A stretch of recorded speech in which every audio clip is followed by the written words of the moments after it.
CRIF Mag, l'émission du CRIF Marseille-Provence. Bonsoir à tous, on se retrouve pour une nouvelle édition de CRIF Mag. Au programme, dans quelques instants, j'aurai le plaisir de recevoir Steve Calfa, qui nous parlera du Mendiant de Jérusalem, un hommage à Elie Wiesel, qu'il a adapté, mis en scène et interprété.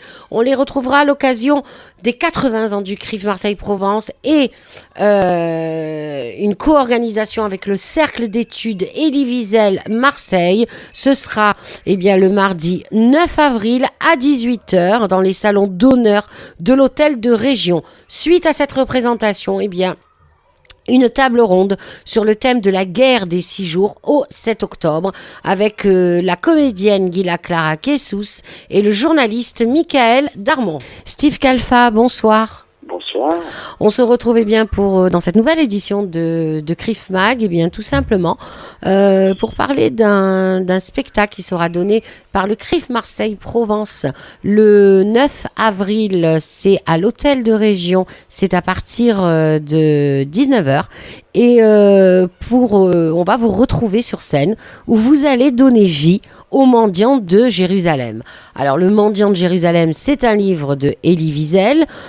Vous l'avez adapté, mis en scène et interprété.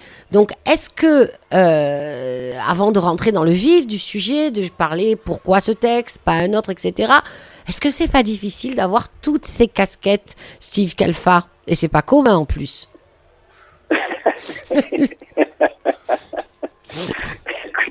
Je vous ai fait rire. Oui. Il faut aller dans une belle boutique, une bonne boutique, et puis on choisit les bonnes casquettes, on essaie de les laisser les unes après les autres. Non, oui, mais c'est bien sûr, oui, c'est difficile. C'est difficile parce qu'en fait, si vous voulez, ce qui est difficile, c'est d'arriver, une fois que l'adaptation est faite, elle est faite, mais après, effectivement, mettre en scène et jouer en même temps. C'est autre chose. C'est encore autre chose. Et la difficulté, c'est d'arriver, je pense, la chose la plus importante, c'est d'arriver à garder une rigueur dans le travail, de ne pas être complaisant avec ce qui se passe. Alors après, il faut faire attention. Oui, allez-y. Non, allez-y, terminez, parce qu'après, ça sous-tendra une deuxième sous-question. Allez-y. Après, il faut faire attention à ne pas devenir schizophrène, parce que, si vous voulez, en fait, concrètement, comment ça se passe, là, c'est un seul en scène.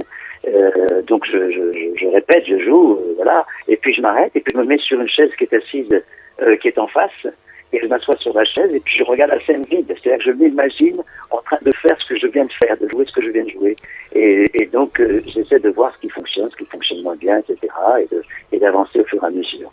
Donc je passe d'un côté à l'autre de la scène en permanence. Alors justement, vous procédez toujours ainsi, puisque avant vous aviez fait de même avec le Chandelier enterré de Stéphane Zweig, si je m'abuse. Mais absolument, avant le Mendiant de Jérusalem, j'avais adapté également une mise en scène et interprété le Chandelier enterré, qui est une nouvelle extraordinaire de Stéphane Zweig. Une fausse nouvelle, parce qu'elle fait plus de 200 pages quand même. Oui. Et donc ça a été le même principe, et puis après il y a eu 2 autres spectacles encore derrière qui sont venus, qui étaient un spectacle sur la vie de Molière qui s'appelle J'ai rendez-vous avec Molière, également pareil. Là, il y a une comédienne qui joue avec moi ce spectacle, mais je faisais pareil, j'ai mis en scène. Et puis il y a un autre spectacle également.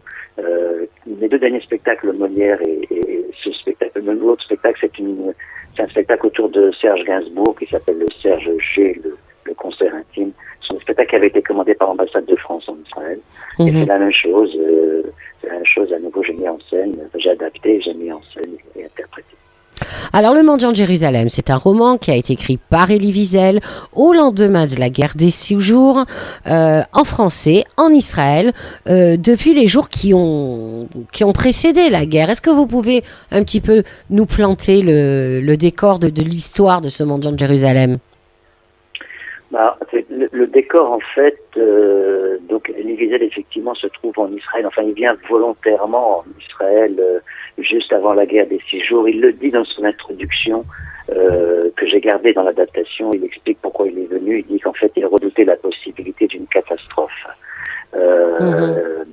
Et ce qui était le cas avant la guerre des 6 jours, on pensait Israël est entouré par 100 millions d'Arabes, c'est également dans le texte, et Israël est seul. Et il y avait vraiment cette ambiance-là où on pensait que le pire pouvait arriver pour Israël. Donc Elie Wiesel, qui évidemment a par ailleurs connu la Shoah, etc., se dit mais ça n'est pas possible, l'histoire recommence.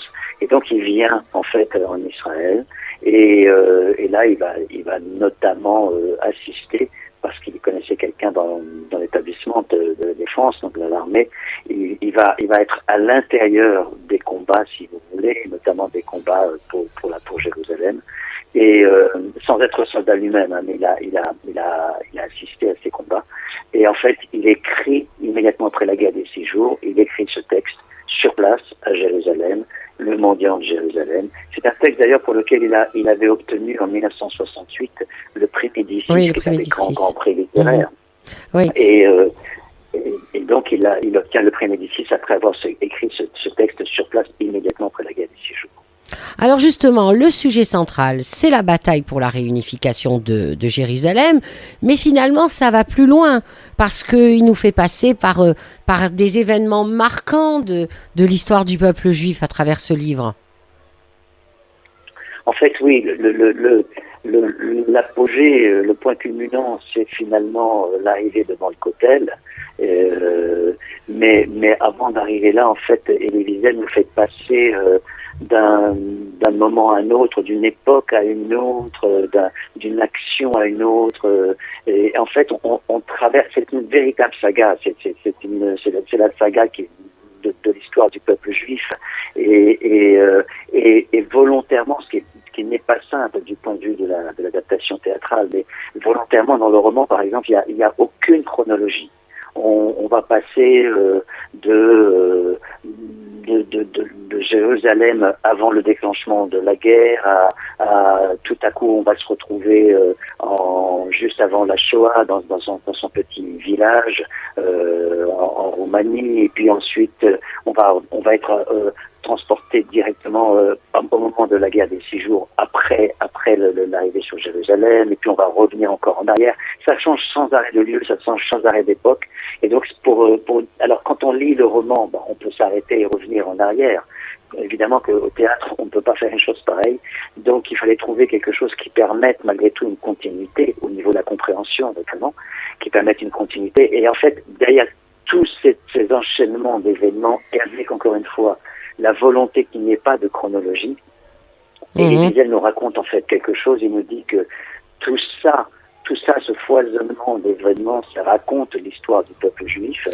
C'est une histoire qui est en cours, qui n'est pas évidemment terminée. C'est une histoire qui est en cours, et donc quand on en est les acteurs, ce qui est notre cas, si vous voulez, on est dans cette histoire. On n'arrive pas forcément à lire la finalité de l'histoire. Et les événements, on les oublie les uns derrière les autres. Un événement chasse l'autre, des énormes événements chassent les uns les autres. Une guerre chasse l'autre, dont celle que nous vivons actuellement, notamment, malheureusement. Oui, on en reparlera. Bien sûr. Et donc, finalement, on ne se rend pas compte que ces différents événements-là, qui peuvent avoir l'air disparates, sont complètement liés les uns aux autres et ont tous une finalité, vont tous dans une même direction, et c'est l'histoire du peuple juif. Alors justement, Steve Kalfa, j'ai pu un peu dépioter la presse à droite à gauche. On dit que tous les gens qui ont assisté à cette pièce que vous avez adaptée, mise en scène, que vous jouez en Israël, dans tous les articles que j'ai pu voir, on dit que vous êtes comme, entre guillemets, habité par le rôle, que vous transmettez les émotions et que même vous passez d'acteur à témoin. C'est ce que j'ai lu, hein. Oui. D'abord, encore une fois, dans le texte, on change d'époque sans arrêt, et il y a énormément de personnages. Énormément de personnages. Des personnages, certains sont réels, sont des personnages qui ont existé, comme par exemple le colonel Motagour. D'autres sont des personnages que Elie Wiesel a inventés, les fous, les mendiants, etc. Et en fait, si vous voulez, donc en fait, j'interprète tous les personnages, donc je passe d'un personnage à l'autre, et à l'intérieur de ces personnages-là, il y a un personnage central qui s'appelle David, dans le texte, qui lui qui raconte d'une certaine manière, mais qui vit également des choses terribles, énormes. Et en même temps, il raconte le fil conducteur du récit. Donc on passe, et je passe, oui, bien sûr, à la fois de ce personnage qui raconte, qui témoigne, à des personnages qui sont interprétés de manière subjective, les mendiants, encore une fois, certains officiers nazis ou des combattants qui vont délivrer Jérusalem. Et donc tout ça s'entremêle en permanence. Alors, oui, allez-y, je vous en prie. C'est un texte qui est absolument magnifique. Bien sûr que je suis traversé par d'énormes émotions parce que le texte est porteur de cela. Et les émotions, ce ne sont pas uniquement des choses dramatiques. Il y a beaucoup de choses drôles. Il y a beaucoup de choses qui sont. Il y a des personnages des mendiants sont des personnages qui sont des personnages énormes de théâtralité, de bouffonnerie voulue par Elie Wiesel, bien sûr, de grotesque, qui peuvent rejoindre d'une certaine manière, si vous voulez, des personnages de la grande comédie italienne dans le cinéma italien. Donc on passe, et donc y compris les spectateurs, j'espère, on passe d'émotion à une autre avec sans arrêt. C'est un foisonnement d'émotions extraordinaire. Est-ce que vous l'avez rencontré, Elie Wiesel? Non, je ne l'ai jamais rencontré. Alors ça, c'est encore une histoire absolument incroyable. Quand j'ai demandé les droits, donc je demande les droits, je fais l'adaptation, je demande les droits et j'obtiens les droits. Et en fait, le moment où j'ai obtenu les droits, et Elie Wiesel est décédé peu de temps après. D'accord. Et ensuite de ça, je ne m'étais pas rendu compte que quand j'ai demandé les droits, en fait, on a commencé à jouer, et c'était les 50 ans de la guerre des 6 jours. Et je n'avais pas fait exprès. Je ne m'étais pas rendu compte.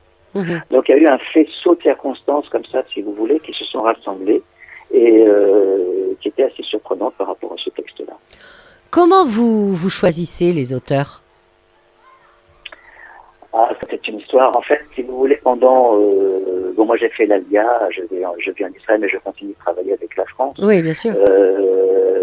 Et pendant un moment donné, je jouais plus du tout au théâtre en France, pour des raisons personnelles, tout simplement parce que j'ai commencé à respecter Shabbat, donc je ne pouvais plus jouer au théâtre le vendredi soir. Donc j'ai dit à mon agent que je ne pouvais plus jouer au théâtre. Elle a été extraordinaire parce que elle a accepté. C'est c'est pas simple hein, pour un acteur de décider de plus jouer au théâtre.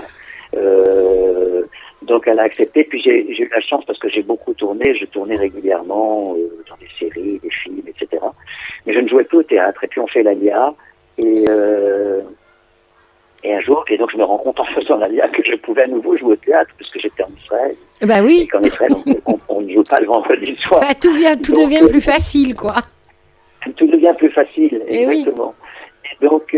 Et donc j'avais... Avant de partir, avant de faire l'ALIA, j'avais repéré ce texte de Stéphane Zweig, pour le coup, qui était Le Chandelier enterré. Le Chandelier enterré, oui.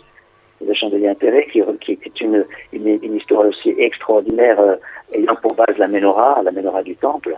Et donc, je commence à adapter le Chandelier, je commence à jouer le Chandelier enterré, mais ne sachant absolument pas ce qui allait se produire. Personne, je ne savais pas si la communauté française, parce que je l'ai joué en français, allait réagir à ça. Et ça a été un truc absolument incroyable. Ça a été un truc incroyable, il y a eu énormément de réactions. Et après le Chandelier enterré, que j'ai joué aussi en France d'ailleurs, qui avait été demandé en France, et que je continue de jouer en France, après le Chandelier enterré, je me suis dit, mais qu'est-ce que je vais faire maintenant?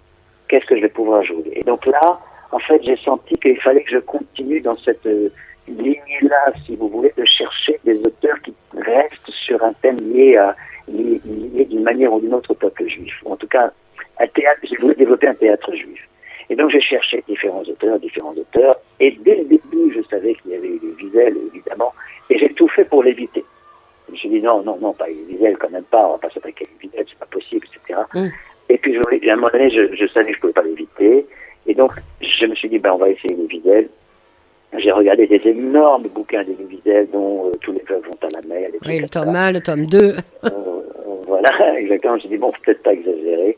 Et finalement, je suis allé sur Le Mendiant de Jérusalem, que j'avais lu il y a très, très, très, très longtemps. Oui. Et dès que j'ai ouvert le livre du Mendiant de Jérusalem, au bout de même pas une demi-page, je savais que c'était ça qu'il s'imposer. Steve Kalfa, quand on s'attaque à des auteurs comme Stefan Zweig, Elie Wiesel, ces grands personnages emplis d'humanité, de tellement de choses, et vous avez finalement, par ricochet, la tête dans ce qu'ils disent, puisque vous les adaptez, les mettez en scène, vous les interprétez. J'imagine que vous étiez en Israël ou pas, peut-être, le 7 octobre. Quel a été votre sentiment ? Pardon pour ce silence, c'est parce que ça reste encore extrêmement riche. J'étais effectivement en Israël. Et si vous voulez, ça a été une blessure terrible, qui évidemment n'est pas refermée pour personne. Non. C'est très, très, très, très particulier, très curieux, si vous voulez. On sait ce que c'est qu'un traumatisme. On a vécu soi-même éventuellement des traumatismes, donc d'ordre individuel. Mais un traumatisme collectif, c'est très, très, très particulier. C'est-à-dire que de sentir un pays entier qui est traumatisé, qui vacille complètement, c'est très, très, très particulier. Et donc, il y a eu, bien sûr, le 7 octobre, et puis il y a eu les premières heures, avec tout ce qui s'est produit. Et ensuite, il y a eu quelque chose d'absolument incroyable et qui n'est pas terminé. C'est la façon dont, encore une fois, ce pays a réagi. Ce pays s'est remis debout et a continué de sanctifier la vie et d'aller chercher ce qu'il est possible de continuer à faire vivre. Et la réaction était absolument extraordinaire et elle continue de l'être. Et on en a, si vous voulez, des exemples tous les jours. Tous les jours. C'est qui se mettent dans la vie quotidienne, en fait. On est vraiment dans la vie quotidienne. Si on a encore un petit peu de temps, je peux vous raconter... Bien sûr, avec plaisir. Allez-y, il nous reste quelques minutes. Je vais vous raconter une anecdote qui nous est arrivée à ma fille et moi. C'était au mois de décembre. Une de mes filles fête ses 30 ans. Alors ses frères et sœurs se demandent quel cadeau ils vont lui offrir. Ils vont lui offrir un truc un peu original, etc. Bon, et puis ils cherchent, puis finalement ils disent on va faire venir un chef à domicile. Alors bon, ok, d'accord. Alors le chef à domicile, le domicile c'était chez nous, chez les parents, parce qu'on a une maison, on a avec un jardin, etc. Donc ok, très bien, c'est super. Donc le soir l'anniversaire arrive, le chef arrive avec la personne, avec celui qui l'aide. Ils sont 2 Israéliens, une petite trentaine d'années comme ça, extrêmement discrets. Ils s'installent, on les entend pas, on les sent pas toute la soirée. Le repas est absolument extraordinaire. C'est un vrai chef gastronomique. Le repas est absolument extraordinaire. C'est une super ambiance. Les deux sont très très gentils, très discrets, tout ce que vous voulez. Et puis sur la fin de la soirée, je vais voir le chef, donc une petite trentaine d'années, dans le jardin. Je lui dis est-ce que tu veux un verre de vin? Et là, il me dit non, parce que maintenant il faut que je conduise. Et je lui dis bon, tu habites loin? Il me dit non, mais maintenant je vais juste rentrer chez moi pour embrasser ma femme et mes enfants. Et demain matin à 6h, je rejoins mon jouet avec mon unité à nouveau à Gaza. D'accord, ok. Et voilà. Et c'est ça la réalité, si vous voulez. C'est la réalité quotidienne ici. Voilà. Donc c'est absolument incroyable, c'est très difficile à décrire. C'est quelque chose qui est prégnant dans la vie de tous les jours et qui en même temps, il y a une volonté, comme je vous ai dit, de faire en sorte que la vie continue. Donc les choses se remettent en route petit à petit, à nouveau les magasins, les cafés, etc., etc. Le business se remet en route, mais évidemment avec cette présence permanente que la guerre est toujours là. Steve Kalfa, avant de se quitter, je ne sais pas si vous travaillez sur un autre auteur en ce moment, et si vous deviez en travailler sur un, lequel serait-il? Alors, non, pour l'instant, je ne travaille pas sur un autre auteur. Je dois vous dire que j'ai pas eu le temps trop de réfléchir ces derniers temps à. J'imagine. Enfin, si, on est dans des choses de réfléchir à un nouveau spectacle à faire, notamment, bon, je peux le dire, même si c'est rien d'officiel, mais on est en train de se parler avec Steve Suissa pour voir ce qu'on pourrait éventuellement développer. Mais je peux rien vous dire de plus précis pour l'instant. Puis on va aussi continuer de développer, de faire vivre ce texte-là qui est extraordinaire et surtout en ce moment qui a une résonance mais incroyable. Le texte, le Monument de Jérusalem, il y a des passages dans le texte dont on se dit mais il l'a écrit aujourd'hui, quoi, c'est pas possible. Et donc on va faire en sorte que ce texte absolument magnifique soit soit entendu à nouveau le plus possible. Et dites-moi, On va organiser une tournée. vraiment juste avant de se quitter, parce que je suis une grande fan de théâtre, Oui. Albert Cohen Oui. sur scène, c'est impossible ou pas? Non, c'est possible, c'est pareil, c'est un énorme auteur. Énorme travail, j'imagine, derrière. C'est un énorme travail, oui, c'est un énorme travail, mais c'est pas impossible, c'est une belle idée en tout cas. Oui. Je vous remercie Steve Calfa, avec impatience de vous retrouver sur scène à Marseille pour le CRIF Marseille-Provence. Au revoir. Merci à vous, merci de m'accueillir, à très bientôt, au revoir. CRIF Mag est terminé pour aujourd'hui. On se retrouve la semaine prochaine. N'oubliez pas notre rendez-vous, le mardi 9 avril à 18h dans les salons d'honneur de l'Hôtel de Région pour les 80 ans du CRIF Marseille-Provence en co-organisation avec le Cercle d'études Elie Wiesel. C'est le Mendiant de Jérusalem, un hommage à Elie Wiesel, interprété par Steve Calfa, adapté et mis en scène aussi par lui, suivi d'une table ronde de la guerre des 6 jours au 7 octobre avec la comédienne Gila Clara Kessous et le journaliste Michael Darbon. Merci et au revoir. CRIF Mag, l'émission du CRIF Marseille-Provence.